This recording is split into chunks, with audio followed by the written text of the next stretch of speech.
হে দর্শক, story of রিমাতে স্বাগতম।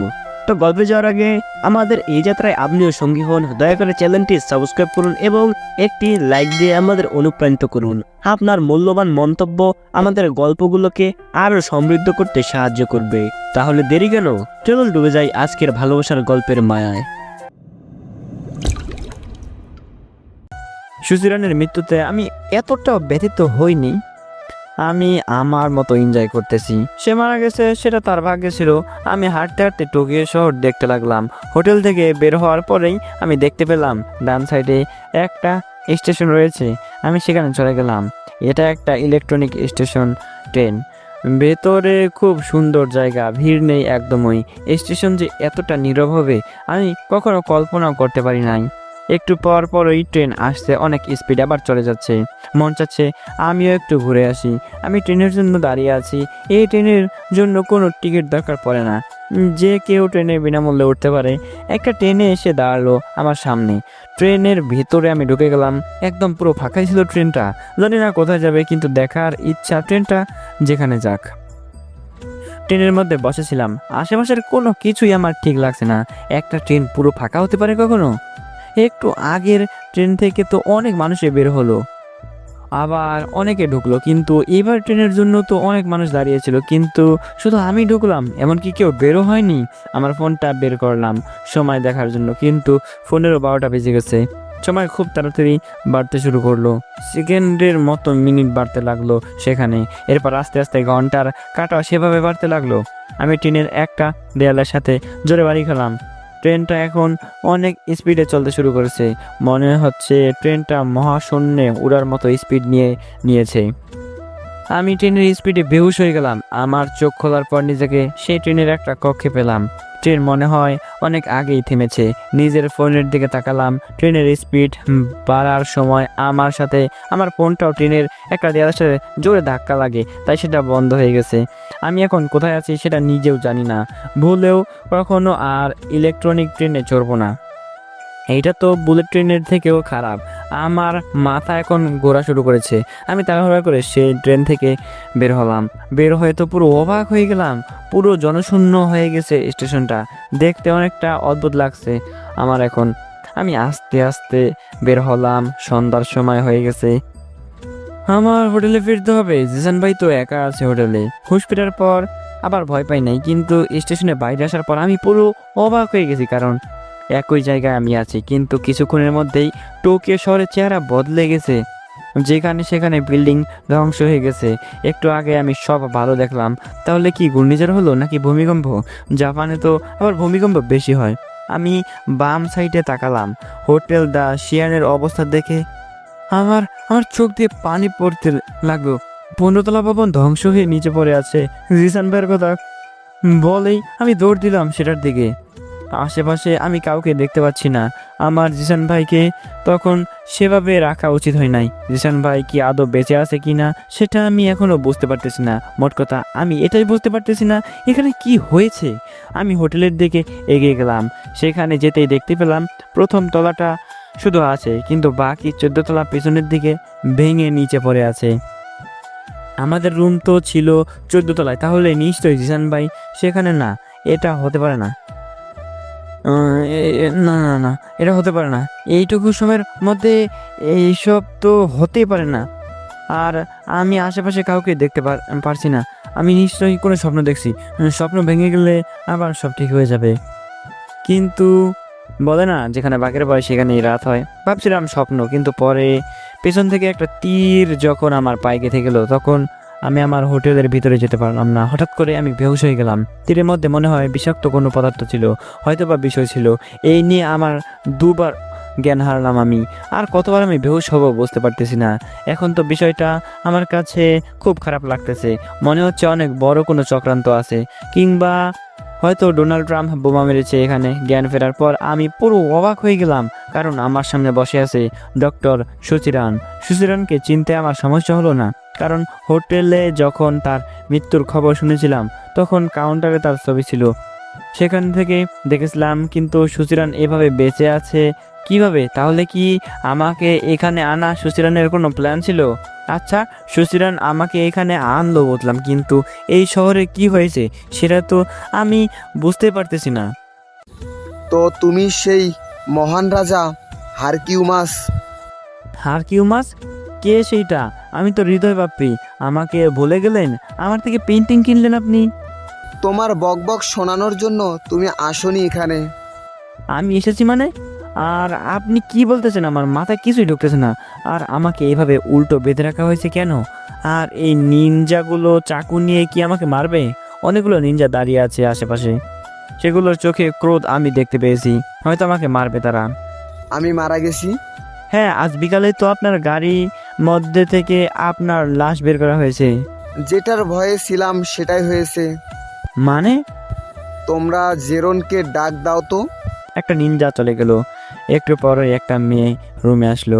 অনেক সুন্দর বটে, কিন্তু মুখটা মোটেও সুবিধার নয়। আমাকে দেখার পরই আমাকে মারতে এগিয়ে আসে, কিন্তু সুচিতাকে আটকে দেয়। কিছু একটা আস্তে আস্তে বলে তারা, আমি শুনতে পেলাম না সেগুলো। তখন জেরান আমার কপালে হাত দিল। আমাকে শক্ত করে শিকল দিয়ে উল্টো করে বেঁধে রাখা হয়েছে। আমার মতো সাধারণ একটা মানুষ ওপরে এমন অত্যাচারে তারা কেন করছে কিছুই বুঝতেছি না। আমি কিছু বলতে চেয়েও কেন জানি আমি কিছু বলতে পারলাম না, মুখ থেকে কিছু বের হলো না। আমি সব এনার্জি ফিল করতে পারছি ওর মাঝে, কিন্তু ও আর তার মধ্যে পার্থক্য আছে। মানে বুঝতে পারছি না। তুমি তোমার ক্ষমতাটা ব্যবহার করো ওর উপরে। আমি এইটুকু বুঝতে পারতেছি ওর অতীতে এমন কিছু একটা হয়েছে যেটা এই সব তৈরি করেছে। আচ্ছা, আমি দেখতেছি। সুচি হঠাৎ করেই ইয়োগা করতে বসে গেল। সাথে সাথে সে হাওয়ায় ভাসতে লাগলো। চোখ দুটো খুললো, সেটা দিয়ে সাদা আলো বের হতে লাগলো। আমার দিকে খুব মনোযোগ দিয়েই তাকালো সে। হঠাৎ করে আমিও আস্তে আস্তে সব কিছু দেখতে শুরু করলাম। আমার অতীত, যেটাকে আমি মনে করতাম, সেটা একদম ভুল ছিল। আমার তো আরেকটা অতীত ছিল, যেখানে আমি নিজে একজন সুপারহিরো ছিলাম, নিজে বিশাল এবং আজব রাজ্যের রাজা ছিলাম। সব কিছুই আমি দেখতে লাগলাম, কিন্তু কোনো কিছুতেই আমি সত্য হিসেবে মেনে নিতে পারছি না। সেসব আমার কাছে মিথ্যা মনে হচ্ছিল। আমার মাথা আর কাজই করছে না। হঠাৎ ওই সুচিরান বলতে শুরু করলো, এর মাঝে ঘোর রহস্য রয়েছে। একে মারা যাবে না। ওকে মারলে বিপদ আমাদের উপরে আরো বেশি বেড়ে যাবে। আর ওকে এই সময়েও রাখা যাবে না, তাতে আমাদের জীবনের ভয় আছে। তাহলে কি ওকে আমরা ওর সময় পাঠিয়ে দিব? ও এই সময়ের, আমরা তো ভেবেছিলাম এই শয়তানটার অতীতের ফরমকে এখানে নিয়ে এসে তাকে মেরে ফেলবো, যাতে সব কিছু ঠিক হয়ে যায়। কিন্তু ব্যাপারটা অনেক পেঁচালো হয়ে গেছে। ও মূলত এই সময়েরই। আর ওকে মারলে কোনো কিছু ঠিক হবে না, বরং সব আরও উল্টো হয়ে যাবে। আর ওকে এই সময়ে রাখলে আমাদের উপরে বড় একটা হামলা আসবে। সময় নিয়ে এমন ঝামেলা হবে আমরা মোটেও বুঝতে পারি নাই। সময়ের স্যাম্পলগুলো আমাদের কাছে সুরক্ষিতই ছিল, কিন্তু ব্ল্যাক ম্যাজিকের রাজকন্যা সেটা চুরি করে এখন দুটো সময়কে পুরো আলাদা করে দিয়েছে। তার মানে তো অনেক খারাপ কিছু হবে। হ্যাঁ, অতীতের সময়ে আমি মারা গিয়েছি, কিন্তু বর্তমানের সময় অতীতের সময়ের মতো চলছে না। অতীতকে উল্টোভাবে চালাচ্ছে সে। তাহলে এখন কি করব? অতীতে আমি মারা গিয়েছি, তাই ওর সময়ে আমাদের যেতে হবে। ঠিক আছে।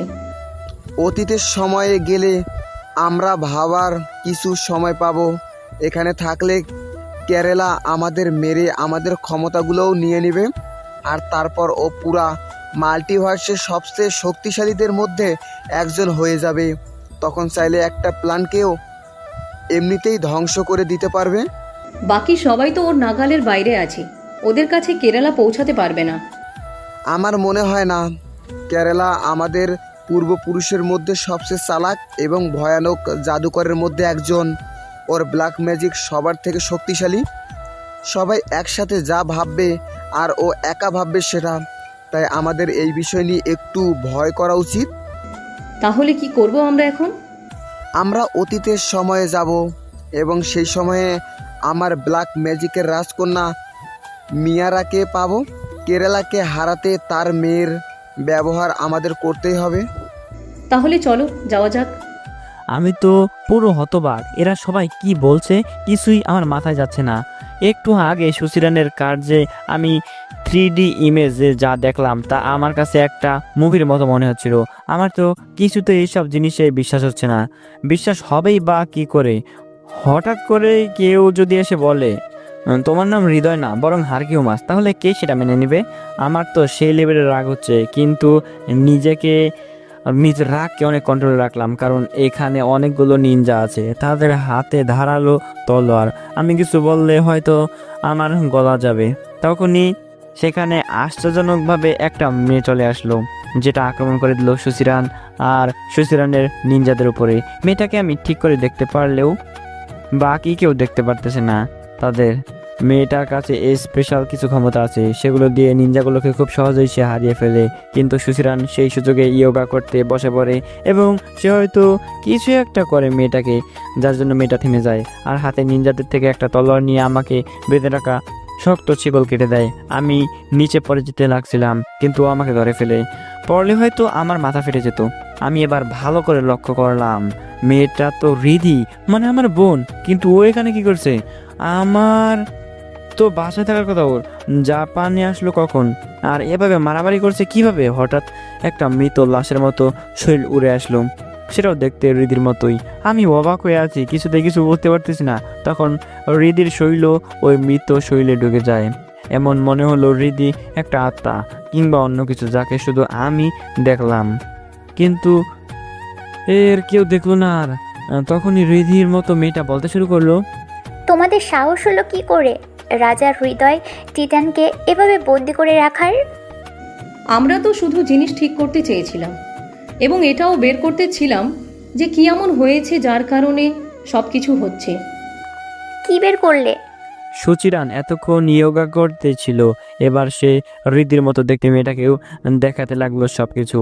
আমার মতো মনে হলো না তাকে, কারণ সে সব দেখতেই বিশ্বাস করে নিল। কিন্তু আমি বিশ্বাস করতে পারতেছি না। কিভাবে করব? এদের কাছে আছে সুপার পাওয়ার, আর আমার কাছে তেমন কোনো কিছুই নাই। আমি একজন সাধারণ মানুষ, আর এসব কিছু স্বপ্ন, এমন স্বপ্ন যেটা খুব ভয়ানক। তোমাদের সাথে আমিও যাব। ঠিক আছে। হৃদির মতো মেয়েটা আমার কাছে আসলো। ঠিক আছে তুমি? হ্যাঁ, কিন্তু তুমি কে? দেখতে ঠিক আমার বোনের মতো দেখতে তুমি। আমার নাম হৃদিতা, তোমার স্ত্রী আমি। কি? তোমরা এক একজন যা বলছো তাতে আমার মাথা ঘুরে যাচ্ছে। তুমি তোমার অতীতকে ভুলে গেছো, তাই এমন মনে হচ্ছে। আমি আমার অতীতকে ভুলি নাই। আমার অতীত আমার ঠিকই মনে আছে। তোমরা সবাই ভুল করছো। আমার বোনের মতো চেহারা যদি তুমি হতে পারো, তাহলে আমার মতো দেখতে আরো লোক আছে। তোমরা হয়তো তাদের কাউকে খুঁজতেছো। হুম, তোমাকে আমি খুঁজতেছিলাম। আমি এসবের কিছুই বুঝতে পারতেছি না। আমাকে ছেড়ে দাও তোমরা। হারকিউমাস যে সব ক্ষমতা পাওয়ার প্রথমে এমন ছিল, সেটা ভাবতে কেমন লাগছে। আমাদের দেরি করা চলবে না। কেরালার সেনারা আমাদের খুঁজে বের করে ফেলবে এখানে বেশিক্ষণ থাকলে। টাইম ট্রেনে যেতে হবে আমাদের শীঘ্রই। এরপর তাদের সাথে আমি হাঁটতে লাগলাম। নিনজাগুলো যেখানে ছিল সেখানে আছে। বেশিরভাগেরই অবস্থা টাইট করে দিয়েছে হৃদিতা। আবারও স্টেশনের দিকে যেতে লাগলাম আমরা। তাদের কথা মতো আমি যে ট্রেন দিয়ে এসেছি সেটা একটা টাইম ট্রেন, যেটার সাহায্যে সময়ের আগে পিছে ভ্রমণ করা যায়। আমি তো অবাক হয়ে গেলাম শুনে, এমন কিছু পৃথিবীতে আছে সেটা আমি প্রথম শুনলাম। যত তাদের কথা শুনেছি আমি ততই অবাক হচ্ছি। অবাক না হওয়ারই বা কি আছে? সাধারণ মানুষের জীবনে হঠাৎ করে এসব ঘটলে কে বা বিশ্বাস করবে?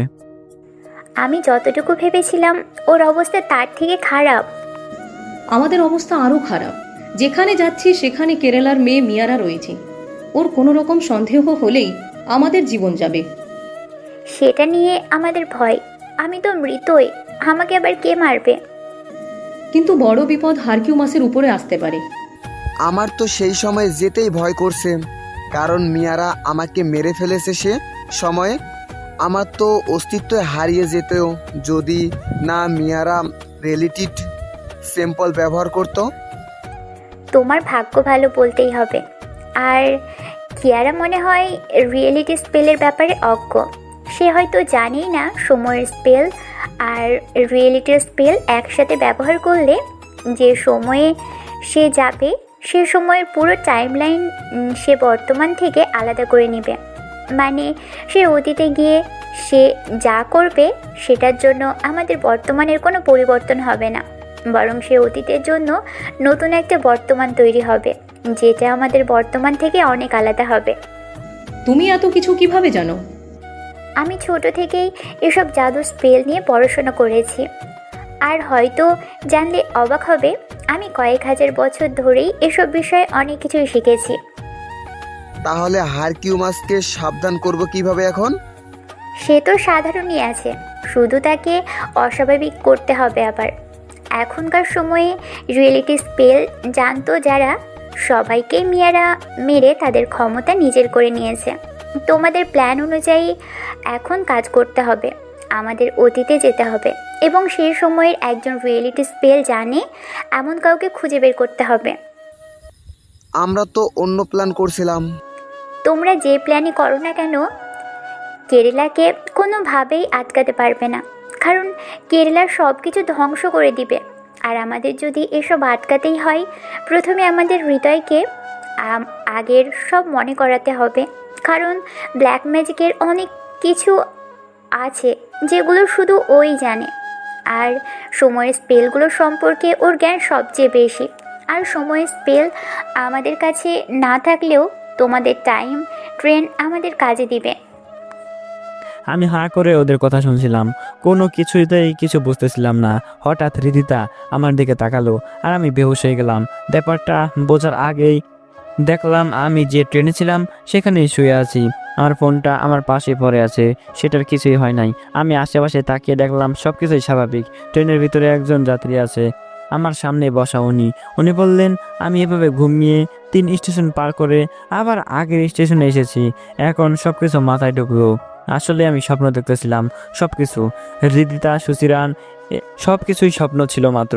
আমি হাঁটার চেষ্টা করলাম কিন্তু পায়ে ব্যথা লাগছিল কিছুটা, মনে হলো হয়তো ট্রেনে কোনো জিনিসে সাথে আমি বাড়ি খেয়েছিলাম। ওইদিকে নজর না দিয়ে আমি ট্রেন থেকে বের হলাম। স্টেশনের ভিতরে ভিড় না থাকলেও আগের মতো একদমই জনশূন্য না। আমি বাইরে বেরিয়ে সব কিছু স্বাভাবিকই দেখলাম, কোনো ধ্বংস কিছুই নেই বাইরে। তারপরও আমি একটু সাবধানে যেতে লাগলাম। বাম পাশে যখন আমি হোটেল দা শিওনকে ঠিকঠাক দেখলাম, তখন আগে ঘটে যাওয়া সব জিনিসেই স্বপ্ন মেনে নিলাম। সামনে আগাতে লাগলাম। আমি হোটেলে আমাদের বুক করা রুমের মধ্যে চলে আসলাম। জিসান ভাই তো এখনও ঘুমাচ্ছে। মোবাইলের সময়টা চেক করলাম। আমার হোটেলের থেকে বের হতে এবং হোটেলে ঢোকার মধ্যে পুরো 3 ঘন্টার পার্থক্য, মানে বেশিক্ষণই ঘুমাইনি আমি। কেউ যদি শুনে আমি প্রথম ট্রেনে উঠে বেহুশ হয়ে গেছিলাম তাহলে হাসতে হাসতে মরে যাবে। আমি সোফায় বসে পড়লাম। এখানে আসার পরই একবার ফোন দিয়েছিলাম বাসায়, সেই সুবাদে আমার নাম্বারটা তাদের কাছে আছে। তো মোবাইলের বাসার নাম্বার থেকে ফোন আসলো। মূলত তখন হৃদিকে ফোন করেছিলাম, তখন হৃদি নাম্বার থেকে ফোন আসলো। হ্যাঁ হৃদি বল। আমি যারা, ও যারা, কেমন আছো? ওইখানে গিয়ে তো ভুলেই গেছো আমাকে। সেটা কি করে হয়, তোমাকে কি করে বলে থাকা যায় বলো? আর তুমি বাসায় যাওনি? হুম, তোমরা কেউ নাই, রিদি একা বাসায় থাকে, ওকে সময় দেওয়ার জন্য আমি এখানেই আছি। ও, কেমন কাটছে ওখানে? কোনো সমস্যা হচ্ছে? সমস্যা বলতে কিছুই না, তবে ডক্টর সুচিরান আমাদেরকে এক্সকিবিশনের জন্য এনেছিলেন, কিন্তু তার মৃত্যু হয়ে গেছে কিভাবে যেন। ও, তাহলে কি করবে? ফ্রিতে জাপান ঘোরার তো এটাই সুযোগ, এই সুযোগ মিস করা যায় বলো? আর হ্যাঁ, তুমি এখানে থাকলে অনেক মজা হতো, তোমার ভাই তো শুধু খেয়ে দিয়ে ঘুমাচ্ছে। ঠিক আছে, হানিমুনে নিয়ে যেও আমাকে। না, ভাবছি হানিমুনে ফ্রান্সে যাব, ওইটা অনেক রোমান্টিক জায়গা। আচ্ছা, তোমরা তাড়াতাড়ি চলে এসো। হুম। কোনো রকম সমস্যা হলে জানাবে কিন্তু। হ্যাঁ জানাবো। আমি সোফাতে গেম খেলতে খেলতে রাত 10টার দিকে ঘুমিয়ে গেলাম। উঠলাম পরের দিন ঘুম থেকে। আজকে এক্সকিবিশন। জিসান ভাই আমার আগেই উঠেছে ঘুম থেকে, অনেক বড় ঘুম দিয়েছিল সে। আমি হয়তো বুঝতে পেরেছি কালকে দুপুরে খাওয়াটা একটু বেশি হয়ে গিয়েছিল, তাই ট্রেনে আমি বেহুশ হয়ে গিয়েছিলাম। আমার একটু রেস্ট নেওয়ার দরকার ছিল। কারণ অমন ভয়ানক স্বপ্ন কেই বা দেখতে চায়। আমি তো আর কখনো দেখবই না। শাওয়ার নিতে চলে গেলাম আমি, কিন্তু পায়ে এখন একটু বেশি ব্যথা অনুভব করতে পারছি আমি। প্যান্টটা উঁচু করলাম, যেখানে ব্যথা সেখানে হালকা একটা ক্ষতের দাগ দেখতে পারলাম। মনে হচ্ছে পুরনো কোনো ক্ষত, কিন্তু সেখানে ব্যথা করছে অনেক এখন। আমি কোনোরকম শাওয়ার নিয়ে বের হলাম জিসান ভাই, আর আমি নাস্তা করে নিচের তলায় চলে আসলাম। কাউন্টারে গিয়ে শুনতে পেলাম এক্সিবিশন নাকি একদম ওই ছাদে হবে। আবারও লিফটের সাহায্যে আমরা ছাদে উঠে গেলাম। ছাদে উঠেই অবাক হয়ে গেলাম, কারণ ভেবেছিলাম ছাদটা হয়তো খোলা হবে, কিন্তু না, উপর দিয়ে রঙিন গ্লাস দিয়ে ঢাকা, যেটা আরও সুন্দর করে রেখেছে। চারিদিকে অনেক সুন্দর করে সাজানো এবং লাইন ধরে বিভিন্ন ধরনের জিনিসপত্র দেখতে পেলাম আমি। এক সাইডে শুধু পেইন্টিং রয়েছে, অন্য সাইডগুলোতে এক এক জিনিস দিয়ে সাজানো। আমি আর জিসান ভাই প্রথম পেন্টিংয়ের সাইডগুলো ঘুরতে লাগলাম, কিন্তু কোথাও আমার বানানো পেন্টিংটা পাচ্ছিলাম না। মাথা পুরো হ্যাং হয়ে যাচ্ছিল। গেল কোথায় আমার বানানো পেন্টিংটা? তবে কি পেন্টিং চুরি হয়ে গেছে? দূর, একটা পেন্টিং কেন চুরি করবে? আর আমার পেন্টিং চুরি করতে যাবেই বা কেন? কারণ এখনো পৃথিবীর নামি দামি পেন্টিংগুলো আছে। এখানে আছে মোনালিসার সেই রহস্যময়ী ছবি, আছে পিকাসোর আঁকা ঘোড়ার মাথার মতো দেখতে মানুষের ছবি, এছাড়াও নাম না জানা অনেক নামি দামি পেন্টিং। এগুলো বাদে কেন আমার পেন্টিং চুরি হবে? অবশ্য সুশীলান মারা গেছে, সব তো এখন তাদের ছেলে মেয়ে দেখছে, তাদের কাছে হয়তো আমার পেন্টিং ভালো লাগে নাই। কিরে, তোর পেন্টিং কোথায়? সেটাই তো বুঝতে পারতেছি না। মনে হয় আমারটা এক্সিবিশনে চান্স পাই নাই। থাক, মন খারাপের কিছু নাই। তুই তো তোর পেন্টিংয়ের দাম পেয়েছস, আর সবচেয়ে বড় কথা, আমরা জাপান ঘোরার সুযোগ পেয়েছি। আমরা দুজনে আলাদা হয়ে সবকিছু দেখতেছিলাম। এখানে সব ধরনের জিনিসই পাওয়া যাচ্ছে, পুরানা টাকা থেকে শুরু করে পুরানো অস্ত্র আছে, এমনকি ডাইনোসর এর কঙ্কালও আছে। হঠাৎ একজন মেয়ে আমার পাশে এসে বলতে লাগলো, মনে হচ্ছে তোমার পেন্টিংয়ের জন্য মন খারাপ তোমার। কে তুমি? আর আমার পেন্টিং এখানে রাখা হয়নি কেন? আমি লরা, ডক্টর সুচিরানের মেয়ে। ও, তোমার পেন্টিং এখানে রাখা হয়নি কারণ বাবা বলেছিল সেটা অনেক স্পেশাল পেন্টিং, আর সেটা অন্য জায়গায় রাখা হয়েছে এক্সিবিশনের জন্য। ও।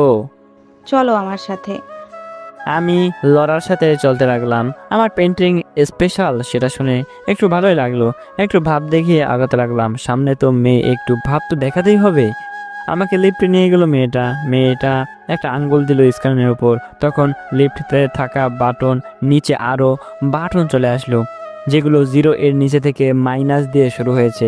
মানে বুঝলাম মাটির নিচেও ভবন আছে। জাপান তো সব দিক দিয়ে উন্নত।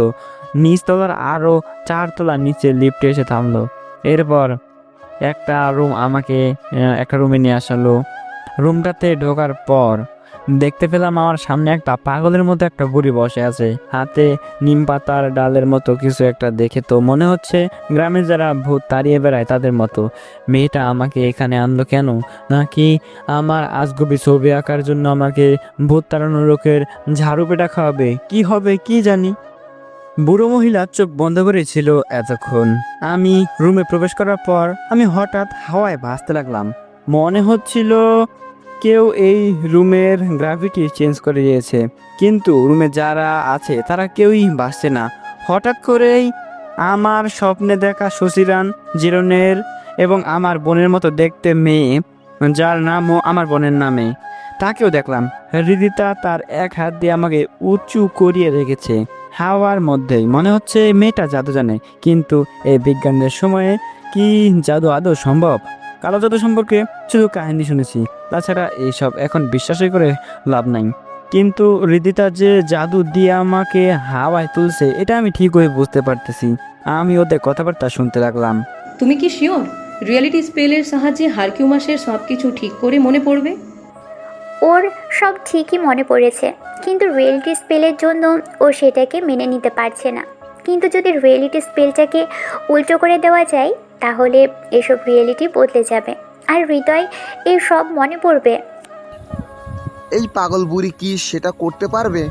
কারণ আমরা হারকিউমাসকে এখানে বেশিক্ষণ রাখতে পারবো না। মিয়ারা একবার যদি বুঝে যায় তাহলে আমাদের সবাইকে মেরে ফেলবে। রিয়েলিটি স্যাম্পলের জন্য আমি বেঁচে গিয়েছি, না হলে এতক্ষণ আমার অস্তিত্বই থাকতো না। আমি এখন আসলভাবে মরতে চাই না, কারণ এখন মারা গেলে আমার ভবিষ্যতের কেউ বেঁচে থাকবে না। আর এই নতুন রিয়েলিটি আমিও মারা গেছে, তাই আমার অস্তিত্বের নিশানাই থাকবে না কোথাও।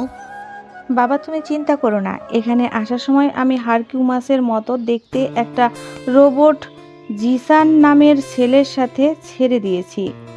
মিয়ারা আপাতত আধা ঘন্টা কিছুই করতে পারবে না। হৃদিতা, তুমি তো ওনাকে নিয়ে আসলে, এখন কিছু করতে বলো ওনাকে। পেনর, তুমি শুরু করো। জি মহারানী, আমি এই সময়ের জন্য অপেক্ষা করছিলাম। আপনার দেওয়া জ্ঞান আমি অনেক কিছু সম্পর্কে জানতে পেরেছি।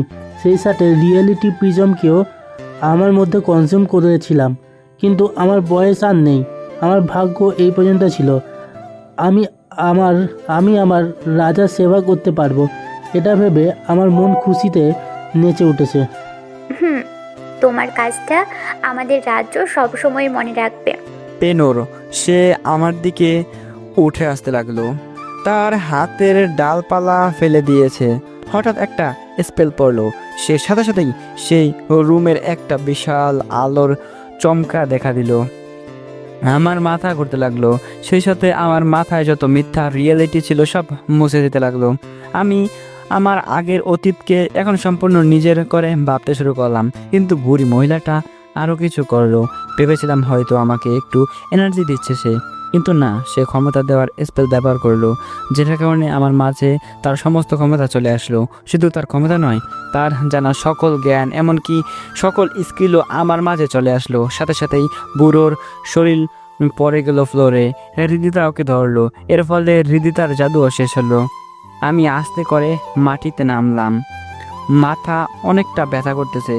এই রিয়েলিটি জিনিসটা আসলেই খারাপ, কিন্তু বর্তমানে আমার কাছে আছে রিয়েলিটি প্রিজমের ক্ষমতা, মানে সারা বিশ্বের রিয়েলিটি আমি চেঞ্জ করে দিতে পারবো। হৃদয় আছো? আমি ওকে জোরে ধরে বললাম। যাক, তাহলে হারকিউমাসের মেমোরি তো ফেরত আসলো।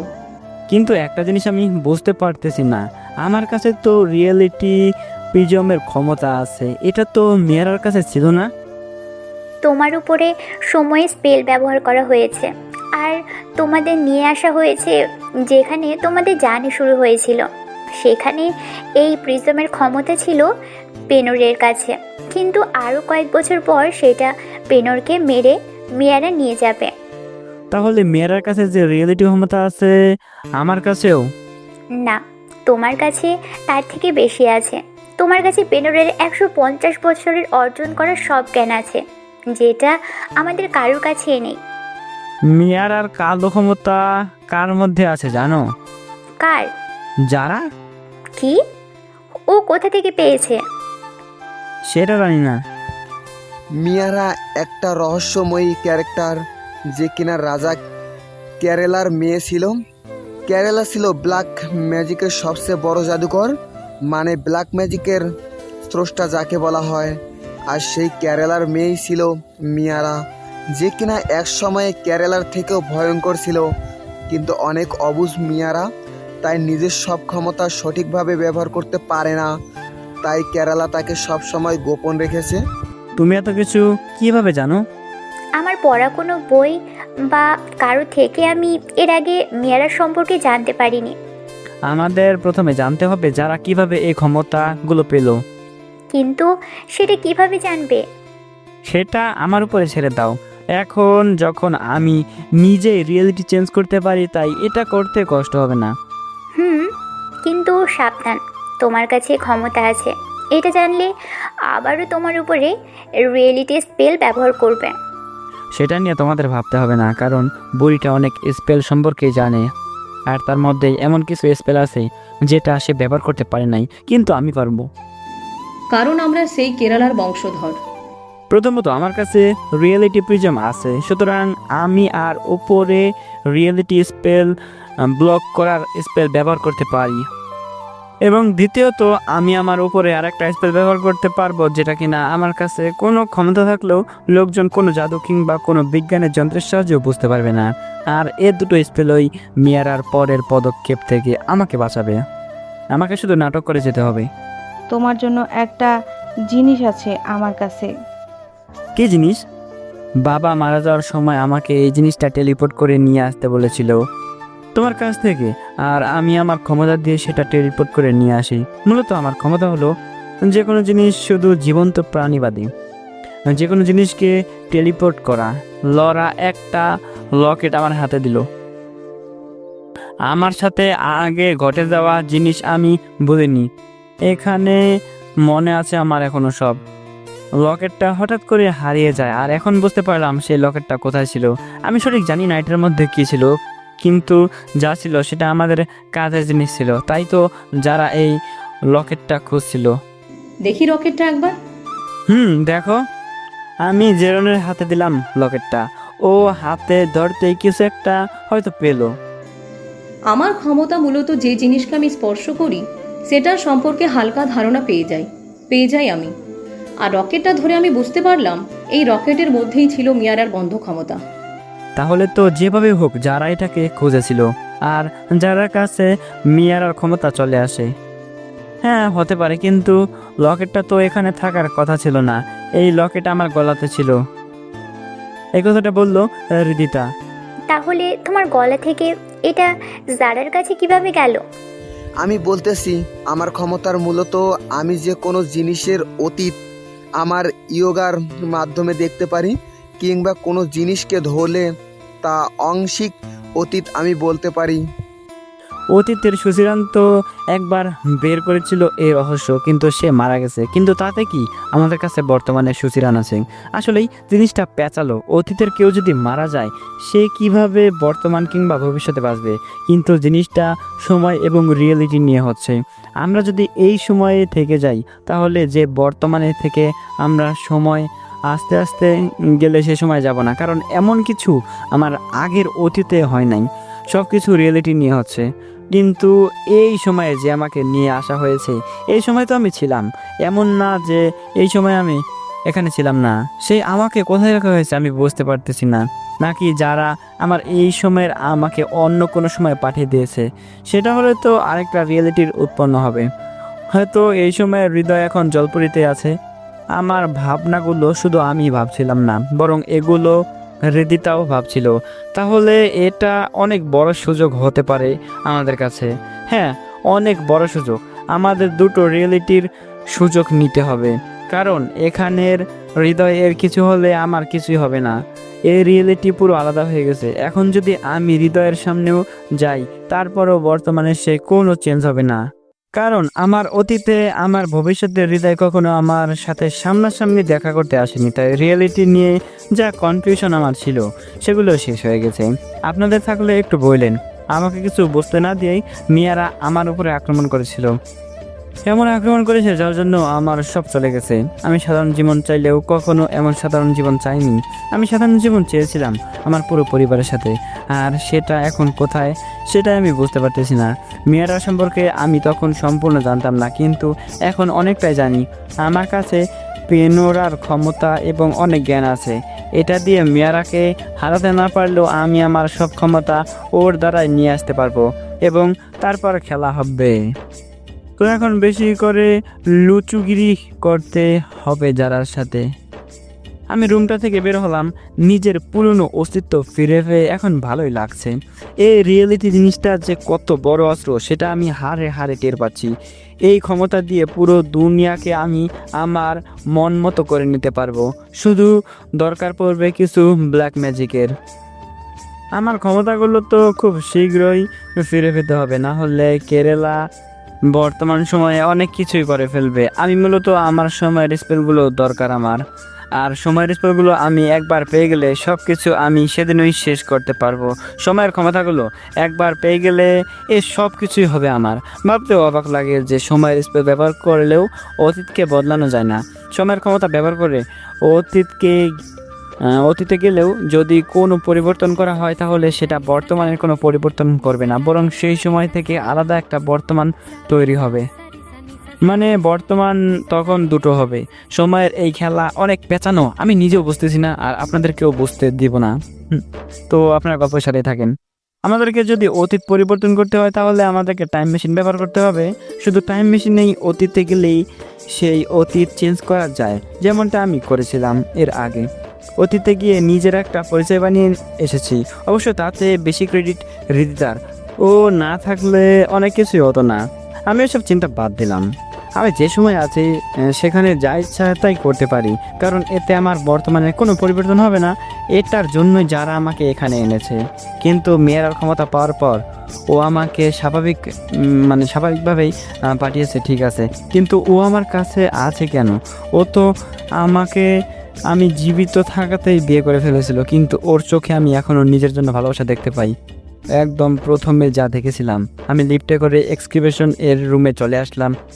জিসান ভাইয়ের সাথে আমার মতো দেখতে যে রোবট ছিল, এতক্ষণ ও এখন চলে গেছে, তাই আমি আমার জায়গায় নিলাম। হাঁটতেছিলাম, তখনই দেখি সুসিরানের মেয়ে লরা আমার বানানো পেন্টিং নিয়ে আসলো এবং পেন্টিং রাখার লাইনে এক জায়গায় রেখে দিল। লিফটে আসার সময় লরার মুখেই শুনেছিলাম, আমার আঁকা পেন্টিং গেছে কোথায়? তোমার আঁকা পেন্টিং মিয়ারা আমার বাবাকে মেরে নিয়ে গিয়েছিল, কিন্তু বাবা আগেই ডুপ্লিকেট বানিয়ে রেখেছিল আর মিয়ারা সেটা নিয়ে যায়। আসলটা তো আমার কাছেই আছে। পেন্টিংয়ের রহস্যটা কি বলতে পারবে তুমি? আমার ভবিষ্যতের বাবার থেকেই শুনলে, তার কাছে ক্ষমতার কোনো জিনিসকে ধরলে সে আংশিক জিনিস দেখতে পারে অতীতের। সে এই পেন্টিংকে ধরে আংশিক কিছু দেখেছিল ভবিষ্যতের, মানে পেন্টিংটার অতীতের কিছু আংশিক দৃশ্য দেখেছিল, কিন্তু পুরোটা দেখার জন্য তোমার প্রয়োজন ছিল। লরার থেকে বুঝেছি পেন্টিংয়ের মিষ্টিটা কি ছিল। আমার থেকে সঠিক তথ্য জানার জন্য সুসিরান আমাকে এখানে এনেছিল প্ল্যান করে, কারণ তার ভয় ছিল যে সে আমার কাছে আসলে হয়তো মিয়ারা তাকে মেরে ফেলবে, কিন্তু এরপরও সে বাঁচতে পারলো না। মিয়ারা শেষমেশ তাকে মেরেই ফেললো। এখানে থাকার কোনো মানে হয় না। জিসান ভাইকে যেভাবে হোক এখান থেকে দেশে ফেরাতে রাজি করাতে হবে, কিন্তু কি করে? ও মনে পড়েছে, আমার কাছে রিয়েলিটি প্রিজমের ক্ষমতা আছে। আমি যে কোনো সময় রিয়েলিটি স্পেল নিয়ে রিয়েলিটিকে কন্ট্রোল করতে পারবো। আমাকে শুধু এই হোটেল থেকে বের হতে হবে। এক্সক্রিবেশন শেষ হতে হতে দুপুর হয়ে গেল। একটা ভিআইপি লাইসেন্স শেষে সব গেস্টগুলো কিছু বিক্রি করা জিনিসের মূল্য পরিশোধ করতে লাগলো। আমি সেই সুযোগে বের হয়ে গেলাম এই জায়গা থেকে। জিসান ভাইও আমার সাথে সাথে আসলেন। আমরা হোটেলের বাইরে চলে আসলাম। বাইরে এসে জিসান ভাইকে নিয়ে একটু ঘুরতে লাগলাম। এই সুযোগে আমি আমার রিয়েলিটি স্পেলও ব্যবহার করতে শুরু করে দিলাম। দেখতে দেখতে বিশাল একটা ঘূর্ণিঝড় শহরের দিকে আসা শুরু করলো। দূর থেকে দেখা যাচ্ছে শহরের সব ভবনেই একটা করে বিশাল 3D প্রজেক্টর লাগানো আছে। সেইখানে খবর দিচ্ছে যে সবাইকে টোকিও শহর খুব শীঘ্রই ছেড়ে দিতে হবে, না হলে সবার অবস্থাই খুব ভয়ানক হবে। আমি বিষয়টা মজা নিচ্ছিলাম, কিন্তু জিসান ভাই কিন্তু খুবই ভয় পাচ্ছিল। হৃদয়, এখন কি করব আমরা? আমাদের জাপান ঘুরতে হবে না আর? জাপানে তো কিছুদিন পর পর ওই সব জায়গায় এমন হয়। ঝড়টা আমাদের এখানে আসার আগেই আমাদের দেশে ফিরে যাওয়া উচিত। আমাদের কাজ তো হয়ে গেছে। কিন্তু আমরা তো ঘুরে দেখতে পারলাম না কিছুই। বেঁচে থাকলে আরও সুযোগ হবে ঘোরার। আচ্ছা, তাহলে চল। ঘূর্ণিঝড় দেখে জিসান ভাই সেই ভয় পেয়ে গেছে, কারণ ঝড়টা অনেক বিশাল। কিন্তু বাস্তবে এমন কোনো জিনিসই ঘটছে না। আমি তো শুধু রিয়েলিটি চেঞ্জ করে ফেলেছি, তাতেই সবার মনে ভয় চলে আসছে। রিয়েলিটি জিনিসটা এমন যেটা ব্ল্যাক ম্যাজিক ছাড়া অনেকটা অসহায়। যদি ব্ল্যাক ম্যাজিক আর রিয়েলিটি এক হয়ে যায় তাহলে সেটা খুবই ভয়ানক হয়ে যায়। এর জন্য আমার মিয়ারাকে ভয়ও করছে, কিন্তু মেয়েদের দুর্বল জায়গাগুলো আমি জানি। মিয়ারা যেহেতু আমার সাথে সাধারণ জীবন কাটাতে যাচ্ছে, তাই আমি বলতে পারি ও আমাকে ভালোবাসে আর আমি ওকে ভালোবাসি। ভালোবাসা দিয়ে আক্রমণ করব। জানি এটা করা ঠিক নয়, কিন্তু এটা ছাড়া উপায় নাই। কিছু না করলে এমন কয়টা রিয়েলিটি সে বানাবে তার ঠিক নাই। সময়ের স্পেলগুলো ঠিক তার কাছে আছে, আর এবার আমি ব্যবহার করেছি এমন একটা স্পেল যেটার কারণে আমার ক্ষমতাগুলো কেউ অ্যাবজর্ব করতে পারবে না। মানে আমার কাছে যা থাকবে সেটা শুধু আমার কাছেই থাকবে। আরও কয়েকটা মারাত্মক স্পেল সম্পর্কে আমি জানতে পেরেছি শুধু ওই বুড়ির কারণে। একবার সময়ের স্পেলটা আমি যারার থেকে নিয়ে যাই, এরপর ওকে মারাটা আমার পক্ষে তেমন কোনো ব্যাপার হয় না। কিন্তু প্রথমে আমাকে এখানের হৃদয়কেও খুঁজতে হবে। এই সময় যে হৃদয় ছিল তাকে হয়তো যারা বন্দি করে রেখেছে, না হলে মেরে ফেলেছে। না হলে তাকে ভিন্ন কোনো পরিচয় দিয়ে অন্য কোনো দেশে পাঠিয়ে দিয়েছে। এই কাজটা হৃদিতা ঠিক মতোই করতে পারবে, কারণ আমি যেখানেই থাকি না কেন হৃদিতা ঠিকই আমাকে খুঁজে বের করবে। আর আমার অতীতের হৃদয়কে খুঁজে হৃদিতার কষ্ট হবে না, কিন্তু ওদের কাজটা খুব গোপনে করতে হবে। মেয়েরার সম্পর্কে কিছু তথ্য জানতে পেরেছি, সে নাকি অনেক অবুঝ। আর শিওর করে বলতে পারি, যদি যারার শরীরে মেয়েরার ক্ষমতা থেকে থাকে তাহলে সেখানে যারার কোনো অস্তিত্বই নেই এখন। ওর শরীর আছে মাত্র, কিন্তু সেটা কন্ট্রোল করছে এখন মেয়েরা। আমি আর জিসান ভাই সেদিনই সুসিরানের প্রাইভেটে প্লেনে চড়ে বাসায় চলে আসলাম। জিসান ভাই তো হাফ ছেড়ে বাঁচলেন, কিন্তু আফসোস করে যাচ্ছেন ঘুরতে না পেরে। আমরা সরাসরি আমাদের বাসায় চলে আসলাম। সবাইকে আমাদের দেশে ফেরার কারণ বললাম। এখন থেকে একদম পারফেক্ট অভিনয় করতে হবে, কারণ যার কাছে ব্ল্যাক ম্যাজিক আছে আর ও আমার মাথায় এমনিতেই পড়তে পারবে। তখনই আমার মাথায় একটা স্পেলের কথা আসলো। বুঝলাম এটাও বুড়ির দেওয়া জ্ঞানের মধ্যে একটা। আমি স্পেলটা ব্যবহার করলাম। এই স্পেলে আমার উপরে কেউ টেলিপ্যাথি ব্যবহার করতে পারবে না, কোনোভাবেই আমার মনের কথা পড়তে পারবে না। পারবে যদি আমি তাকে পড়তে দিই, আর শুধু সেইটুকু পড়তে পারবে যেটুকু আমি চাইবো। তাই একটু স্বস্তির নিঃশ্বাস ফেললাম, কারণ আমি কখনো অবুঝ কোনো ভয়ঙ্কর মেয়ের হাতে মরতে চাই না। এখানে আমার মৃত্যু হলেও আমাকে জীবিত করা কেউ থাকবে না, কারণ আমার মৃত্যুর সাথে সাথে হৃদিতার আত্মাও মুক্তি পেয়ে যাবে। আর আমার বাকি রানীদের মাঝে এমন ক্ষমতা নাই যে তারা তাদের বুদ্ধি দিয়ে আমাকে বাঁচাবে। তাই আমার কিছুটা ভয় হচ্ছে। আমার রুমে আমি চলে গেলাম। জিসান ভাই নিজের বাসায় চলে গেছে, যারা এখনো আমার বাসায় আছে। ও বুঝতে পারে নাই যে আমি চলে আসছি।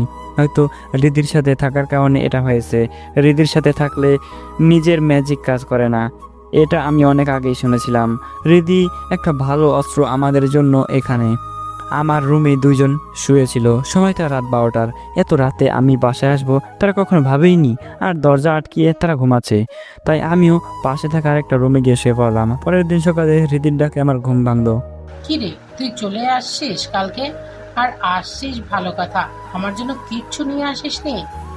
দেখ, বড় দুটো টেডি বিয়ার নিয়ে আসছি। Teddy bear? আসার সময় এয়ারপোর্ট থেকে অনেকগুলো কিটক্যাট আর ক্যাডবেরি চকলেট কিনে এনেছিলাম রীতির জন্য। সেই সাথে দুটো টেডি বিয়ারও নিয়ে এসেছিলাম। রীতির অনেক পছন্দের টেডি বিয়ার, যার নাম আমি দিয়েছিলাম আকাশ পান্ডু। তাকে নিজের হাতেই গলা কেটে খুন করেছিলাম একসময়, তাই তাকে আজকে আকাশ পান্ডুর বড় ভাই খক্কস পান্ডু এনে দিলাম। রীতি তো সেটা পেয়ে সেই খুশি। সেই সাথে যারাও আসলো এবং তার পাণ্ডুকে দেখে অনেক খুশি হলো, কিন্তু তার পাণ্ডুর আমি নাম ভাবতে পারতেছি না। যাকে আপনারা একটা নাম বইলেই পাণ্ডুটার কি নাম দেওয়া যায় বইলেন কমেন্টে। তুমি কখন আসলা? কাল রাত 12টায়। ফোনও দিলা না, আর বললা না যে 1 মাস থাকবে। ব্যাপার কি বলো তো? আরে বইলো না, টোকিওতে ছোট ছোট ঘূর্ণিঝড় হবে সেটা দেখিয়ে জিসান ভাই আমাকে বললো যে চল বাসায় যাই, না হলে সেটা আমাদের মেরে ফেলতে পারে। ওইখানে তো ঝড় 2-1 দিন পর পরই হয়, আর সেই সাথে ভূমিকম্প আছে।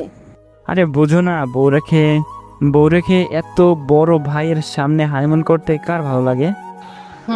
নিজের মনের কথা বলেই দিলি। ওটা তো এমনি। আমার কথা শুনে দুজনেই নিজেদের পাণ্ডুকে জড়িয়ে ধরে হাসতে লাগলো। সে কি হাসা, বাপরে বাপ, মায়ায় ফেলানো হাসি। সেই হাসি তো অনেক আগেই পা ফেলেছিলাম, আর পা ফেলতে চাই না এই হাসিতে। এখন অন্য কিছু ফেলতে হবে। আমি যাই, ওকে ফোন করে গিয়ে। তুমি কোথায় যাচ্ছ? আমি যারার হাতটা ধরে যারাকে টেনে আমার বুকের মধ্যে নিয়ে আসলাম, কিন্তু যারা মিস্টার পাণ্ডুকে আমাকে আমাদের মাঝে মিস্টার পাণ্ডুকে রেখে বলে দিল। কি করছো কি? কেউ দেখে ফেলবে। কে দেখবে? আর এই পাণ্ডুটাকে সরাও তো, আমি তোমাকে হাক করতে চাই। হয়েছে, হাঁক করতে হবে না। আমি বাসায় যাচ্ছি আজই। আগে জানলে তুমি আসবে, তাহলে কালকেই চলে যেতাম। তুমি ভালোবাসো না আমায়? কি বলছো তুমি? আমি তোমায় আমার জীবনের থেকেও বেশি ভালোবাসি। বলেই যারা লজ্জা পেয়ে চুপ করে গেল, কারণ এর আগে যারা ওর মনের কথা বলেনি আমাকে। তাহলে তো এই পাণ্ডুকে সরাতেই হয়। আমি পাণ্ডুকে লাথি মারলাম। পাণ্ডুকে লাথি মেরে আমি ফেলে দিয়ে যারা ঠোঁটে ঠোঁট রেখে ওকে দেয়ালের সাথে মিশিয়ে চুমু দিতে লাগলাম। কিন্তু কে জানতো হালকা উত্তেজিত হয়ে ওর হাত থেকে কিছুটা ব্ল্যাক ম্যাজিক ভুল করে পাণ্ডুর মধ্যে চলে যাবে। সাথে সাথে পান্ডু লাফ দিয়ে উঠে আমাকে একটা ধাক্কা দিয়ে ফ্লোরে ফেলে দিল, আর সেই সাথে আমার উপরে লাফ দিয়ে এসে বসে পড়লো। বসে আমার মুখে থাপ্পড় দিতে শুরু করলো। বাঁচাও, ভূত ভূত, এই পান্ডুর ভিতরে ভূত। তোর সাহস কি করে হয় আমার মালিককে তুই কামড় দিস? তোকে আজ মেরেই ফেলবো। বাঁচাও আমাকে, আমি মরতে চাই না। তখনই রিদি চলে আসলো করে, আর পান্ডুটা পরে গেল নিচে। যারাও দাঁড়িয়ে কিছুটা মজা নিচ্ছিল। এইটা কি ছিল? কি? এই পান্ডু আমাকে মারলো জীবিত হয়ে। আমি ভয় পেয়ে বললাম, ভালোই করছে, তুই আমার পান্ডা বাবুকে মেরেছিস, গলা কেটে তারই প্রতিশোধ নিয়েছে। আর দিনের এমন স্বপ্ন একটু কম করে দেখ, তাহলে মরবে না। না না, এই পান্ডুর ভিতরে এনাবেলের জামাইয়ের আত্মা আছে। দেখো, আমার মুখ দিয়ে রক্ত বের হচ্ছে, আর যারা তো সব নিজের চোখে দেখছে। হ্যাঁ, তোদের ডাক্তার দেখাতে হবে। হৃদি যাওয়ার পর আবার পান্ডুটা জীবিত হয়ে আমার গলা টিপে ধরে, আর এবার যারা এসে একটা থাপ্পড় দেয় ওর গালে। সাথে সাথে পান্ডু দূরে গিয়ে বসে পড়ে আর বলতে শুরু করে, আমাকে মারার কারণ জানতে পারি ম্যাডাম? ম্যাডাম? কার ম্যাডাম? আর তুমি কে? আমি জামাইবেল, অ্যানাবেলের ভবিষ্যতের জামাই। আমি ভবিষ্যৎ থেকে এসেছি অ্যানাবেলকে ভয়ঙ্কর হওয়ার আগেই বাঁচাতে, কারণ ভবিষ্যতে সে আমাকে রোজ ধরে ধরে পিটায়। আমি এখানে এসেছি সে ভালো থাকা অবস্থায় তার মধ্যে ভালোবাসা সৃষ্টি করতে। তো তুমি ওকে ম্যাডাম বলতেছো কেন? সাথে সাথে পান্ডু আবার নর্মাল পান্ডু হয়ে গেল। ব্যাপারটা খুবই ভালোই কন্ট্রোল করেছে যারা। একটা চুমু দেওয়াতেই ওর পান্ডুর জীবন দিয়ে দিয়েছে, আর বাকি কিছু করতে তো এই রুমের সব কিছুর মধ্যে জীবন দিয়ে দেবে। আসলে ওর সম্পর্কে জানা আমার তথ্যের থেকে অনেক অবুঝ, কিন্তু আসল ব্যাপার হলো ওর প্রতি আমার মায়া হচ্ছে আস্তে আস্তে। কিন্তু আমি এত ভয়ানক কোনো জিনিসকে তো এভাবে রাখতে পারি না। আর মোটেও আমি মেয়েরার থেকে ওকে যারা বানাতে চাই না, কারণ যারা হলে ওকে মারতে আমার বেশি লাগবে না, কিন্তু মেয়েরাকে আমার ভালোই লাগছে। ভয়ানক হলে ওর মাঝে রয়েছে অবশিশুর স্বভাব, আর এটাই আমার কাজে দেবে। আমি ভয় পাওয়ার অভিনয় করতে লাগলাম, আর ও আমাকে এসে শক্ত করে জড়িয়ে ধরলো। আমার মুখ দিয়ে রক্ত বেরোচ্ছে, যারা সেগুলো মুছে দিয়ে ব্যান্ডেজ করতে লাগলো। আমার মুখে সেই শক্তিতে ঘুষি মেরেছিল জামাবেল পান্ডু। মনে হচ্ছে চোয়াল ভেঙে গেছে। আমার ক্ষমতাগুলো থাকলে হয়তো এসব আমাকে দেখতে হতো না, কিংবা এখন আমার হিল হতে সময় লাগতো না। আমি খেলা করছি, যারা আমাকে হিল করার চেষ্টা করছে। আমি যাতে কিছু না বুঝতে পারি সেটার পুরো খেয়াল রাখছে। হয়তো ওর ব্ল্যাক ম্যাজিক দিয়ে আমাকে ভোলানোর চেষ্টা করবে এগুলো এখন, আর আমার মুখের সব ক্ষত ঠিক করে দিবে। হ্যাঁ, ঠিকই তাই হলো। আমাকেও এখন এগুলো বলে থাকতে হবে। যারার স্পেল এবার আমার উপরে কোনো কাজই করলো না, বরং আমি চুপচাপ হয়েছিলাম। যারা এবার মনে করছে আমি পান্ডুর কথা ভুলে গেছি, কিন্তু আসলে না, আমাকে এখন অভিনয় করতে হবে। আমি বাসায় চলে যাব আজকে। যেতে দিবই না। আমি যারাকে আবার আমার বুকে টেনে আবার বললাম, কিন্তু সবাই তো বলতেছে আমাদের পরীক্ষার আগে আমরা নিজেদের বাসাতেই থাকবো। শুধু তুমি চলে আসবা এখানে, আমি এই রুমে থাকবো, তুমি আর রিদি আমার রুমে থাকবা। তাছাড়া আমরা তিনজনে কিন্তু একসাথে পড়ালেখা করতে পারবো, তাতে আমাদের পরীক্ষাও ভালো হবে। আর এমনিতেও আমি সবসময় তোমাকে আমার কাছে দেখতে চাই। আমি যারা কপালে চুমু দিয়ে বললাম। এবার ভুল করলাম না, চুমুটা কপালে দিলাম। তখনকার মতো ভুল করে আবার আরেকটা পান্ডুর হাতে ঘুষি খেতে চাই না। এখনো ওর পান্ডু বসে আছে ফ্লোরে। যারা পান্ডুটা নিয়ে চলে গেল, যাওয়ার সময় একটা মিষ্টি হাসি দিয়ে গেল, যে হাসিতে আমার বুক চুরমার হয়ে গেল। এই সাধারণ লাইফের রোম্যান্সগুলো কত মজার, কিন্তু এর থেকে বেশি রোমান্টিক জায়গায় গিয়ে আমার রোম্যান্স করার রেকর্ড আছে। আমি হিমালয়ের সবচেয়ে উপরে গিয়ে হৃদিতার সাথে রোম্যান্স করেছি, নীলার সাথে পুরো আকাশ উড়ে রোম্যান্স করেছি, কিন্তু নিজের বাসায় সাধারণ জীবনে এমন অভিজ্ঞতা হয়নি। ভাবতেছি আমি যদি সাধারণ হতাম তাহলে হয়তো এমনি হতো, আমার সাথে একটা বিয়ে হতো, আমার একটাই ভালোবাসা হতো। কিন্তু আমি তো রাজা ছিলাম, আমারও রাজ্য অনেকগুলো। সবগুলো রাজ্যের জন্য তো একটা রাজা দরকার, সেটার জন্য বিয়ে করা দরকার পরে বেশি। যাই হোক, বড় বড় রাজ্যের রাজারাও এটাই করেছে, আমিও তাদের পথ অবলম্বন করেছি। রিদি আর যারা রেডি হলো কলেজ যাবে বলে, সেই সাথে আমিও রেডি হলাম।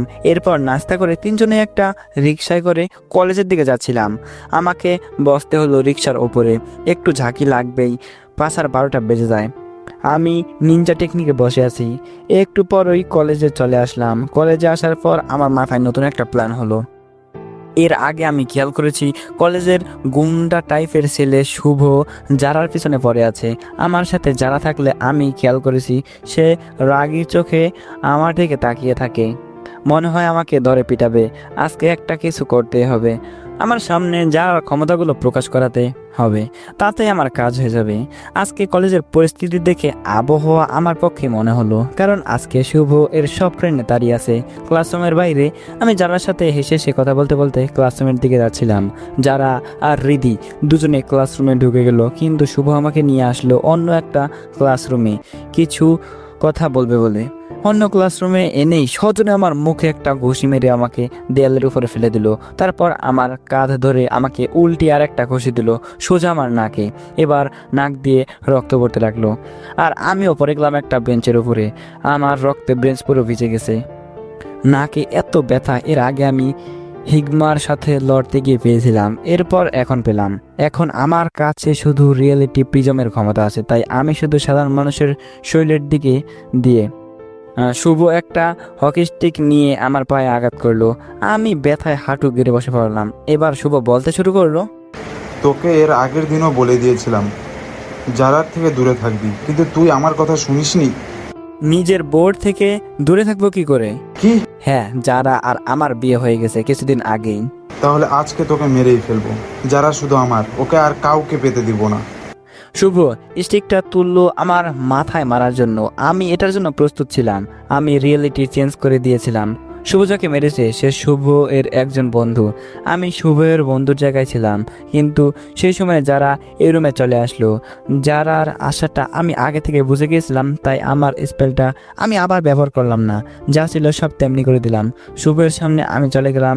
এমন সময় যারা এই রুমে এসে আমার এই অবস্থা দেখে রেগে গেল। আমি স্পষ্ট দেখতে পেলাম ওর লাল হয়ে যাওয়া মুখ। কিছুই করলো না, ও শুধু রুমে ঢুকলো, আর ঢোকার পরই দরজা এমনি এমনি বন্ধ হয়ে গেল। এরপর হাত দিয়ে ইশারা করলো যারা, সাথে সাথে শুভ আর ওর বন্ধুরা হাওয়ায় উঠতে লাগলো। ডান হাত দিয়ে কিছু একটা আমার দিকে ছুড়লো যারা, সেখানে কালো ছায়ার মতো কিছু একটা ছিল। সাথে সাথেই আমার সব ব্যথা এবং আমার ক্ষতগুলো ঠিক হয়ে গেল। যারা আস্তে আস্তে সবার হাত পা ভাঙতে লাগলো। একা একাই হাওয়ায় উঠছে আর ওদের হাত পা ভেঙে যাচ্ছে।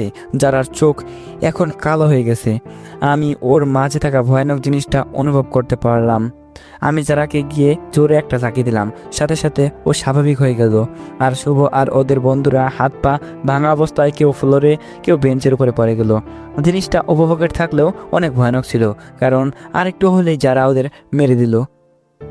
আমি অবাক হওয়ার অভিনয় করে যার দিকে তাকালাম। কি করলে এটা? কিভাবে করলে? কিছুই করি নাই আমি, সব তোমার ভুল ধারণা। আমার কাছে আসতে লাগলো। বুঝতে পারলাম ও আমাকে ভোলানোর চেষ্টা করবে। ওয়েট, আমার বউয়ের কাছে সুপার পাওয়ার আছে, আর সে এভাবে আমাকে বাঁচালো। এটার থেকে আনন্দের আর কি থাকতে পারে? তুমি আর কি কি করতে পারো বলো তো? তোমার ভয় লাগছে না? দূর, এটা তো কুল। সেদিন তোমার সাথে তো ওয়ান্ডার ওম্যান মুভিটা দেখলাম না, মেয়েটার কাছে কত ক্ষমতা ছিল। তুমি তো ওর মতো এই পৃথিবীর একজন সুপার হিরো হতে পারবে। তোমার ভালো লাগছে তাহলে? হ্যাঁ, আমি যারাকে জড়িয়ে ধরে বললাম। যারা আর আমি রুমটা থেকে বেরিয়ে আসলাম। যারা এবার কিছুই করলো না, মানে আমার প্ল্যানটা কাজে দিয়েছে। অনেক কষ্ট হয়েছে, তারপরও শেষমেশ এই পর্যন্ত আসতে পেরেছি। এখন যারার থেকে আমার কিছু ক্ষমতা নিতে হবে, না হলে আমি কখনোই কেরালাকে হারাতে পারবো না।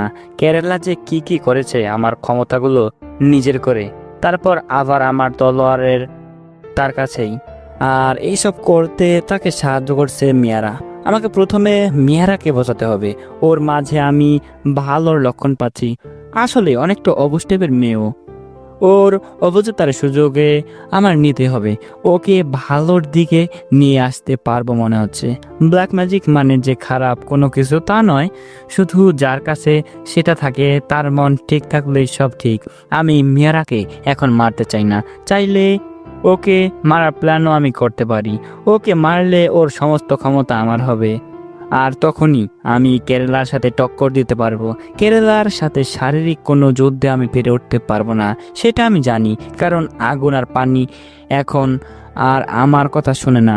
কোনো পানির প্রাণীর সাথেও আমি কথা বলতে পারি না, সব ক্ষমতা আমার থেকে চলে গেছে। আমি কোনো পানিকে কন্ট্রোলই করতে পারি না। আমি পারি না আগুনগুলোকে নিজের ইচ্ছা মতো নড়াতে, কিন্তু একটা নতুন জিনিস আমি ঠিকই পারতেছি, সেটা হলো আমি রিয়েলিটি কন্ট্রোল করতে পারতেছি। সেটার বিশাল একটা নমুনা আমার সামনে খুব তাড়াতাড়ি আসবে। আমি, রিদি আর যারা তিনজনে একটা মুভি দেখছিলাম। মুভির নাম আর কি বলবো, ভারতের এমন একটা মুভি যেটার নাম সব বাচ্চাও জানে। মুভিতে বাইরে থেকে এলিয়েন আসে আর নায়ককে ক্ষমতা দেয়, তারপর বোকা ছেলে থেকে হয়ে যায় সে একজন প্লেবয়। অবশ্য জিনিসটা আমার ফন্দির জন্য সেরকম কাজে দেবে, কারণ এটাই সময় যারার থেকে ক্ষমতা নেওয়ার। আমি আমার পুরাতন সব স্পেল ভুলে গিয়েছি, একটা স্পেলও আমার মনে নাই, কারণ নিজের ক্ষমতা না থাকলে স্পেলগুলো কোনো কাজের হয় না।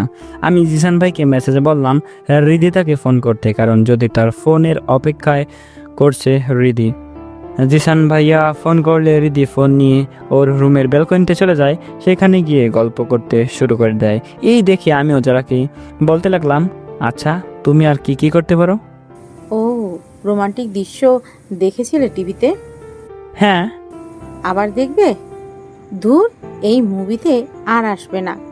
দাঁড়াও আমি দেখাচ্ছি।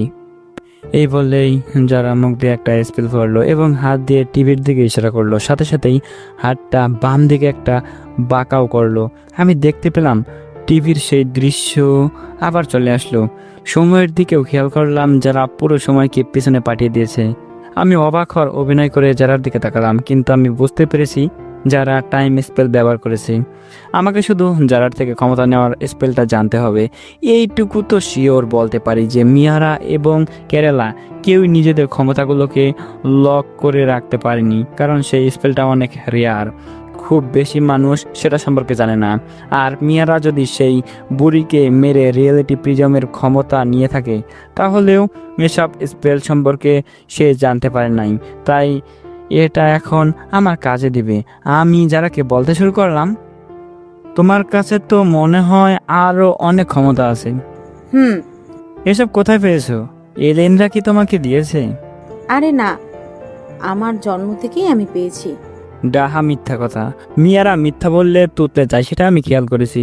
অবশ্য ওকে যারা বলবো কি মিয়ারা বলবো, মাঝে মাঝে এটা নিয়ে আমি নিজেই কনফিউজড হয়ে যাই। ও, তাহলে তুমি কি এলিয়েনদের মতো ওইভাবে ক্ষমতা দিতে পারবে? জানো, আমার না অনেক ইচ্ছা আমার কাছেও স্পেশাল কিছু ক্ষমতা থাকবে।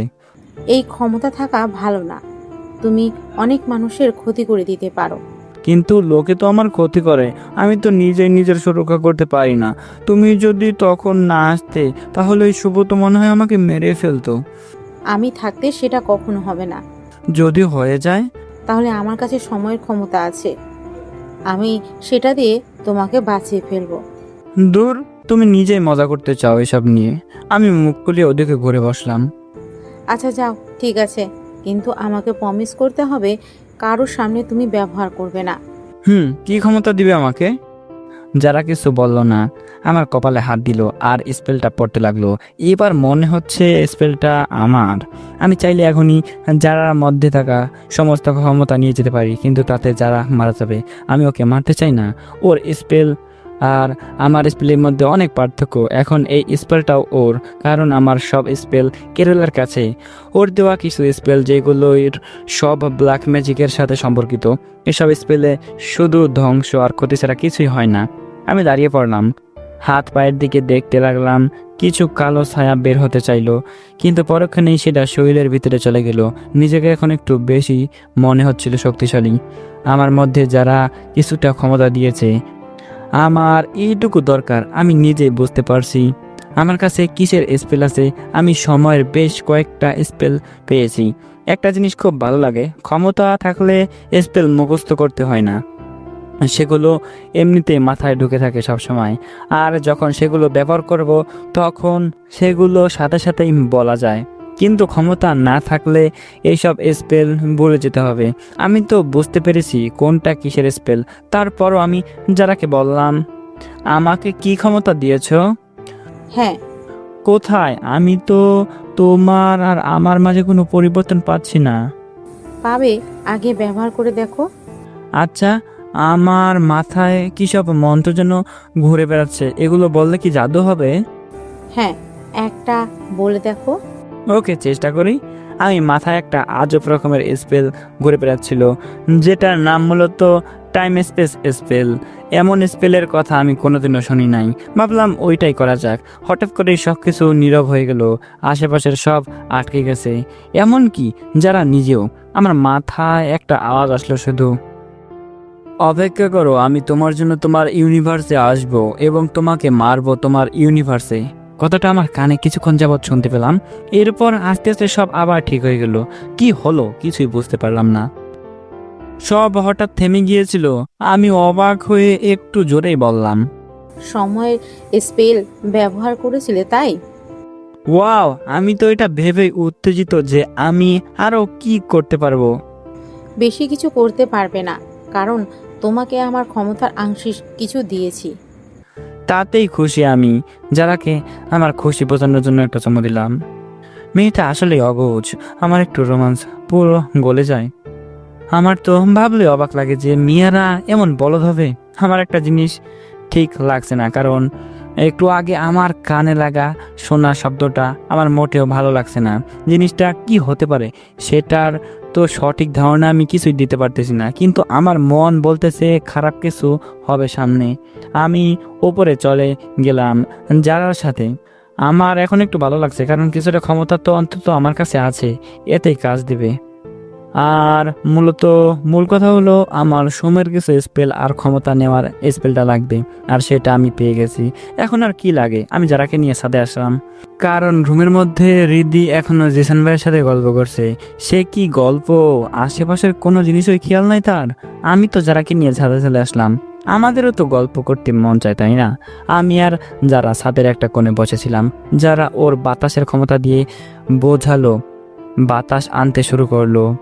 দুজনেই হাতে হাত রেখে গল্প করছিলাম। একটা নীরবতা ছিল চারপাশে, যেমন ঝড় আসার পূর্বে নীরবতা হয়, তেমনি মনে হচ্ছে বিশাল একটা ঝড় আসবে। ঠিক সেটাই হলো। একটু পর একটা কালো মেঘ আমাদের সামনে চলে আসলো। দেখতে অনেকটা অবাক করা বিষয় ছিল। যারা নিজেও অবাক হয়ে গেল সামনের মেঘটা দেখে। সামনের কালো মেঘটা হঠাৎ করেই মানুষের রূপ নিতে শুরু করলো। দেখতে দেখতেই সেটা একটা ভয়ঙ্কর মানুষের রূপ নিল, যার চেহারা অনেক ভয়ানক হয়ে গেছে। অনেক খোঁজার পর শেষমেশ পেলাম আমি তোমাকে। কাকে খুঁজছিলেন? তোমাকে। আমাকে কেন? তোমাকে মারার জন্য। আমাকে মারার জন্য? কে আপনি? আমি আপনার কি করেছি? আমার নাম নিরাম্বা, মনে হয় ভুলে গেছো আমাকে। আমি লোকটার কথা শুনে অবাক হলাম, কারণ নিরাম্বা নামের কাউকে আমি চিনি না। লোকটা আমাকে মারার জন্য এসেছে, তার মানে আমার কোনো বড় শত্রু হবে। আর ও নিজে জাদু জানে, তাহলে কি এটা হিগমা নাকি? হিগমা কি করে হবে? হিগমাকে তো আমি মেরে দু টুকরো করে দিয়েছিলাম এবং মাটিতে পুঁতে রেখেছিলাম। তাহলে এই নিরাম্বনাটা আবার কি? নিরাম্বা কোনো কথা না বলেই সোজা আমার উপরে ঝাঁপিয়ে পড়লো, আমাকে একটা ঘুষি মারলো। এক ঘুষিতে আমি আবার বাসার ছাদে ছেড়ে উঠতে উঠতে অনেক দূরে একটা বিল্ডিংয়ের মধ্যে ঢুকে গেলাম। যার আর কিছুটা ক্ষমতা আমি না পেলে হয়তো মারা যেতাম এতক্ষণে। আমি বিষয়টা খারাপ চিন্তা করে আমার রিয়েলিটি ক্ষমতার ব্যবহার করতে লাগলাম। ওর একটা ঘুষি খেয়ে আমার এই হাল, তাহলে ওর পক্ষে ওর আমাকে মারতে বেশি কষ্ট হবে না। আমি রিয়েলিটি নিরাম্মা নামক লোকটার জন্য পাল্টিয়ে দিলাম। আমি জানি যার কাছে অনেক ক্ষমতা রয়েছে আর সে খুব সহজে নিরাম্বাকে হারিয়ে দিবে। তাই যারা যখন টেলিপোর্ট হয়ে আমার কাছে আসলো, তার আগে আমি রিয়েলিটি স্পেল ব্যবহার করে রিয়েলিটি পাল্টে দিলাম। শুধু স্পেলটা নিরাম্বার জন্যই কাজে দিবে। নিরাম্বা যেহেতু আমাকে মারতে এসেছে, তাই আমার স্পেলের ফলে নিরাম্বা এখন আমাকে যারা দেখবে। আর যারাকে আমি ভেবে নিরাম্বাও কারেন্টের গতিতে চলে আসলো। এবার নিরাম্বা আমার উপরে নয়, বরং যারাকে একটা থাপ্পড় দিয়ে পাশের বিল্ডিং এর দিকে ফেলে দিয়ে আবার ওর দিকেই যেতে লাগলো। আমার এটা করার বড় কারণ হলো ওর এক আঘাতে আমি পুরো ইনজুরিতে পড়ে গেছি। মনে হচ্ছে আরেকটা আঘাত করলে আমি মারাই যাব।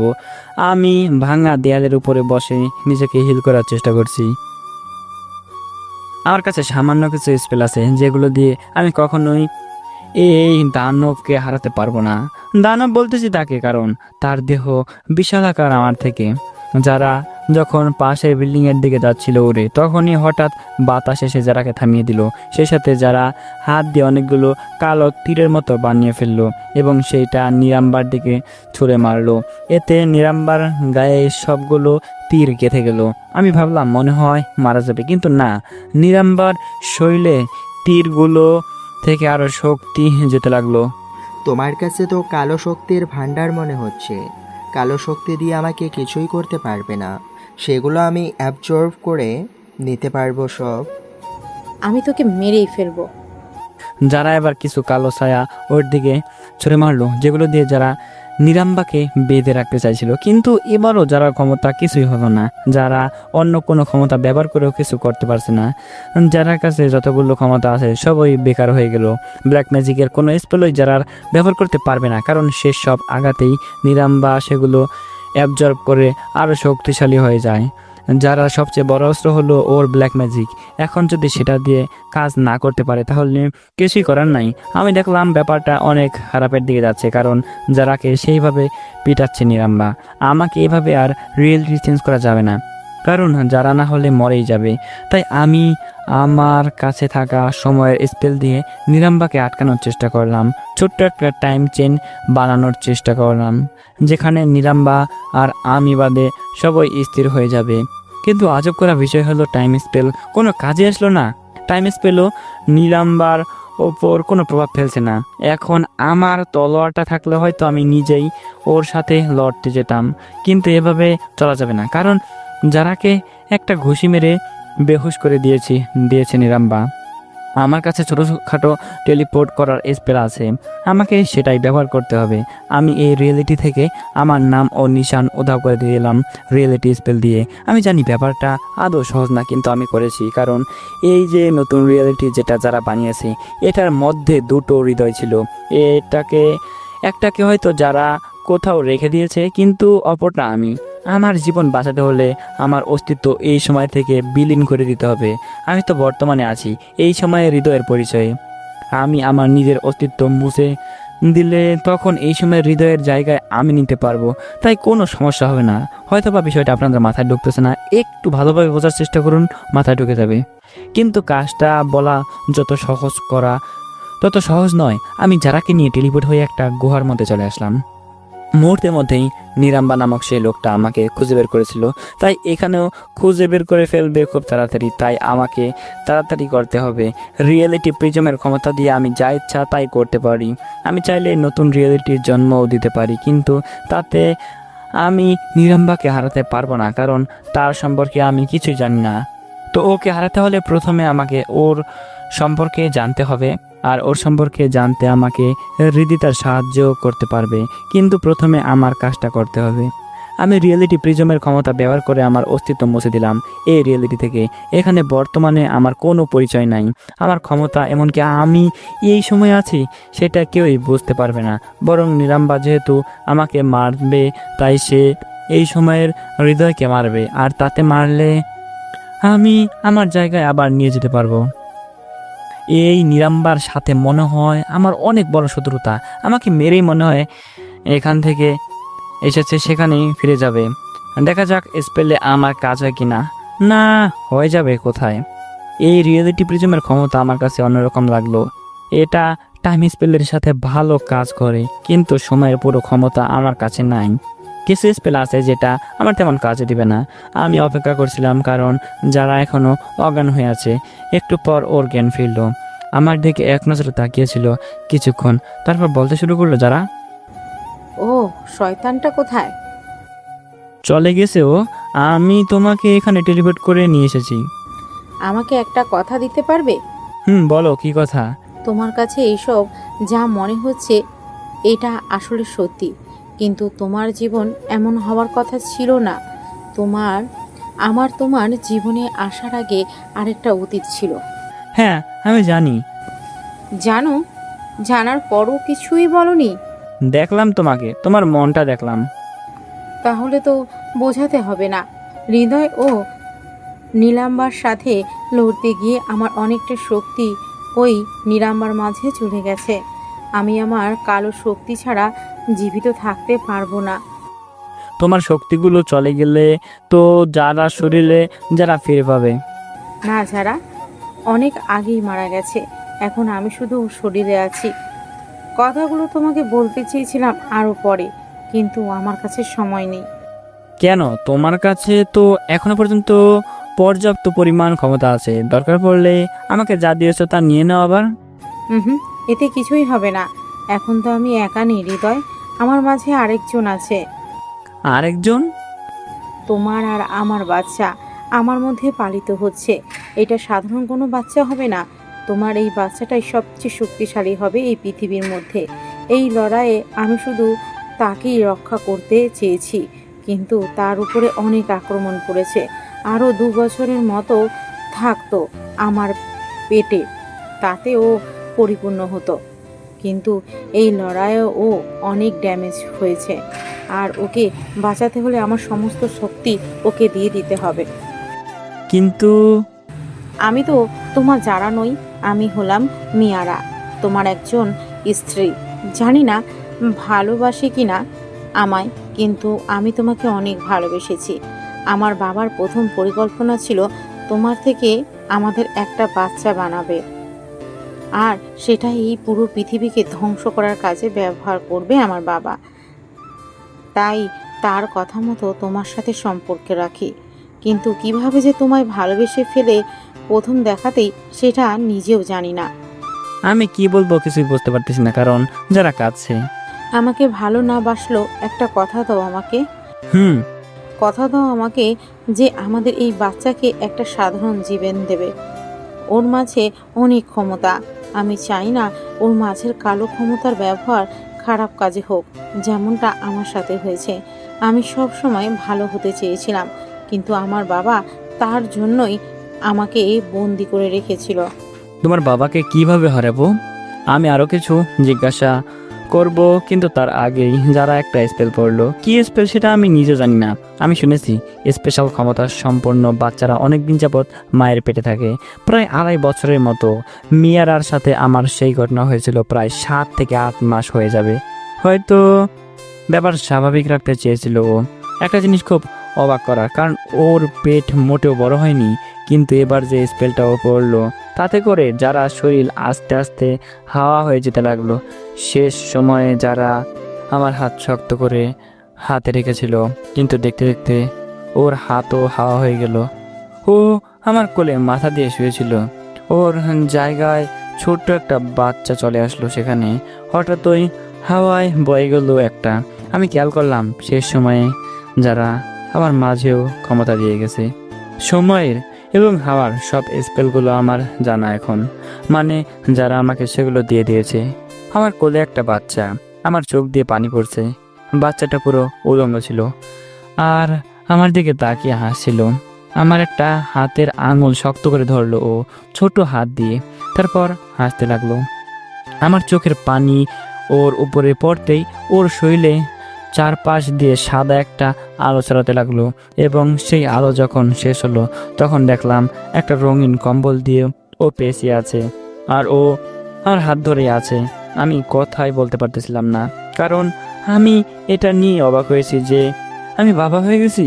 একটা ছোট্ট মেয়ের বাবা আমি, শেষ পর্যন্ত একটা পিচ্চি ছেলে একটা বাচ্চার বাবা হয়ে গেল। মেয়েটাকে আমার দিকে অপলকভাবে তাকিয়ে আছে মেয়েটা, চোখটা আমি ওর ভুলতে পারবো না। বেদনা দেওয়া চোখ, হয়তো এইভাবে কষ্ট পাইনি কখনো। ব্যাপারটা যারাকে নিয়ে হলে হয়তো অন্যরকম ছিল, কিন্তু ও যারা শরীরে যারার পরিচয় থাকলেও যারা নয়, ও ছিল ব্ল্যাক প্রিন্সেস মিয়ারা। আর আমার কাছে সে প্রিন্সেস এর প্রিন্সেসই দিয়ে চলে গেল। আমি এখন ওকে স্বাভাবিক জীবনে কিভাবে দেব? আমার নিজের জীবনই তো স্বাভাবিক নয়। আমি ওকে কোলে নিয়ে হাঁটতে লাগলাম। আমার মাঝে যতটুকু ব্ল্যাক ম্যাজিক ছিল সব মিয়ারা নিয়ে নিয়েছিল। এখন আমি নিজেকে কোথাও টেলিপোর্ট করতে পারবো না। গুহার মধ্যে থেকে বের হলাম আমি। আমার কানে এখন বাতাসের শব্দ বইতে লাগলো। বাতাসগুলো আমার সাথে কথা বলতে চাচ্ছে।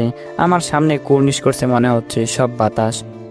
আমি জোরে বইতে বললাম বাতাসকে, সাথে সাথে তারা কথা শুনলো। অবশ্য কিছুটা সময় লাগলো এগুলো আয়ত্তে আনতে। দেখি কি হয় শেষ পর্যন্ত। প্রথমে আমাকে এই বাচ্চাটাকে ঠিক জায়গায় রাখতে হবে। আমার মতে ওর জন্য সবচেয়ে সুন্দর জায়গা হবে হৃদি, আমার বোন হৃদি। ওর সঠিক খেয়াল নিতে পারবে। আমি ওকে এই রিয়েলিটিতে রেখে দিতে পারি না। এই সময় পুরো আলাদা একটা রিয়েলিটি তৈরি করেছে, যেটা আমার থেকে সম্পূর্ণ আলাদা। আমাকে এখন সেই সময় যেতে হবে আর সেখানে কিছু করতে হবে। সময়ের স্পেল আছে আমার কাছে, এখন বর্তমানে যাওয়ার সময়।